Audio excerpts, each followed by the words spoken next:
आजूबाजूला लोक राहतात ज्यांना खायला नसेल, अशा लोकांसाठी ती रोज जेवण ठेवते. म्हणजे तिचं बरेच दिवस झालेलं असतं की सगळ्या लोकांना ज्यांना जेवायला मिळत नसेल त्या लोकांना ती जेवण ठेवते आणि रोज लोक जेवण करून जातात. एक दिवस तिचे वडील, ती जी लाईन लागलेली असते जेवणासाठी त्या रांगेमध्ये तिचे वडील तिला दिसतात. त्यावेळेस ती वडिलांकडे जाते.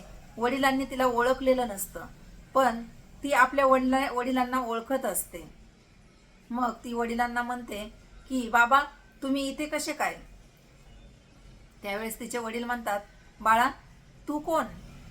तर त्यावेळेस ती म्हणते, बाबा मी तुमची 7 नंबरची मुलगी. मला तुम्ही एका लाकूड तोड्याशी माझं लग्न तुम्ही लावून दिलं होतं, ज्याला नीट चालताही येत नव्हतं. आणि मी तुम्हाला बोलले होते की मी देवाचं खाते, परमेश्वराचं खाते. त्यावेळेस तुम्हाला खूप राग आला होता, त्यामुळे माझं तुम्ही एका लाकूड तोड्याशी लग्न लावून दिलं होतं. तीच मी मुलगी. तर त्यावेळेस ती परत म्हणते, ते जाऊ द्या, ठीक आहे, पण तुम्ही इथे कसे काय? त्यावेळेस तिचे वडील म्हणतात, बाळा तुला काय सांगायचं? जे सेवक होते, जे मंत्री होते, त्यांनी आम्हाला फसवून आमचं सगळं लुबाडलं, सगळं राज्य गेलं. आणि त्याच्यानंतर ज्या मुली, बाकीच्या 6 मुली आहेत, त्यांचं पण देवाच्या ह्याने काय झालं ते पण आम्हाला कळलं नाही.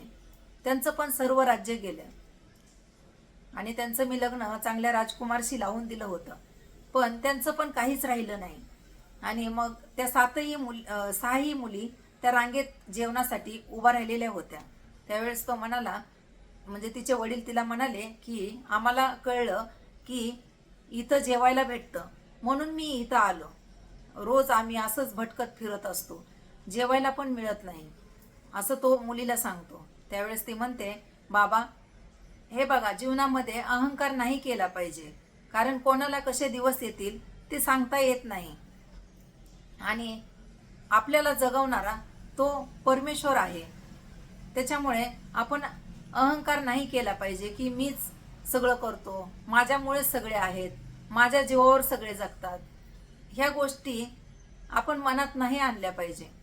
मग त्या मुलीने जे वडिलांचं राज्य गेलं होतं, ते सेवक होते, मंत्री होते, त्यांना सांगितलं आणि ते राज्य त्यांचं परत केलं. आणि ज्या बहिणी होत्या त्या बहिणींचं पण राज्य तिने परत मिळवून दिलं. म्हणजे एक गोष्ट यातून शिकायला भेटते की काही लोक असं म्हणतात की मी केलं, तर मीपणाचा गर्व नाही केला पाहिजे. कारण कधी आज आपण श्रीमंत असलो तर उद्या गरीब होऊ शकतो, आज गरीब असेल तर उद्या श्रीमंत होऊ शकतो. नशिबाचं काही सांगता येत नाही. सुख झालं की दुःख पण येतं आणि दुःखानंतर सुख पण येतं. त्यामुळे वेळ एकसारखी राहत नाही.